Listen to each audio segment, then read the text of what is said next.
Experts have described street hawking by minors as a vivid picture of child neglect and exploitation by parents and agents who push young children into what has for them become a business for not only survival but for material gains. In this report, Trust TV's Kabir Lawal takes a look at street hawking, especially between the age groups of 8 and 15 years in the Federal Capital Territory. The report.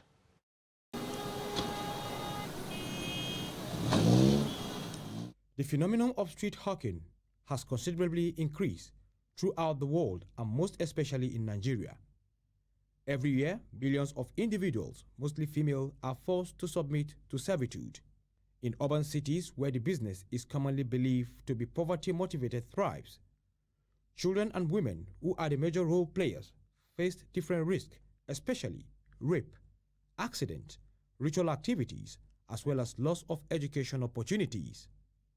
However, parents have been cautioned to desist from sending their ward street hawking, as it is against the Child Rights Act, which has been domesticated in more than 30 states of the Federation. The economic situation is really dwindling and is going down, and which is also contributing to making a lot of parents send their kids out on the street. But I would say on the part of the government, they really have a major role to play because they are the guardian of these children.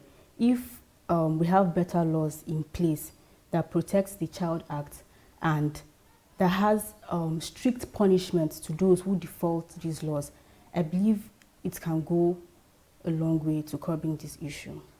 However, parents decree the lack of employment and economic hardship as some of the reasons why they indulge their wards in street hawking to be able to put food on the table.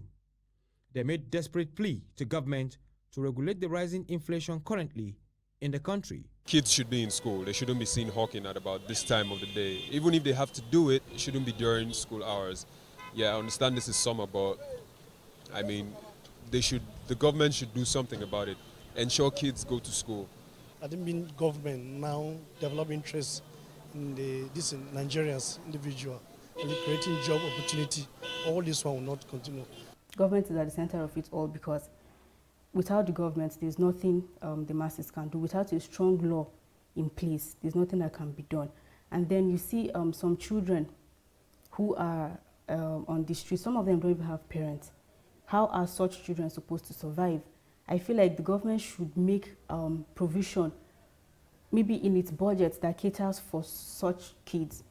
Some of the underage children that spoke to our correspondent said the economic situation of the country has made them come out to sell things on street, adding that most of the time their teachers are not available in the school. My parents are not here, but I stay with my uncle, and he has been of help to me. Most time our teachers in the village are not there when we're in school, which made it very difficult for us to learn. My parents are not rich. We have to keep food on the table for ourselves. And I have no option than to arm out and help my parents despite the economic situation.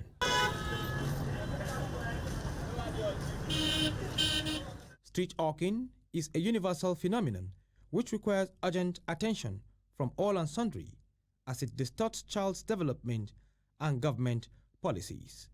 Kabir Lawal, Trust TV News, Abuja.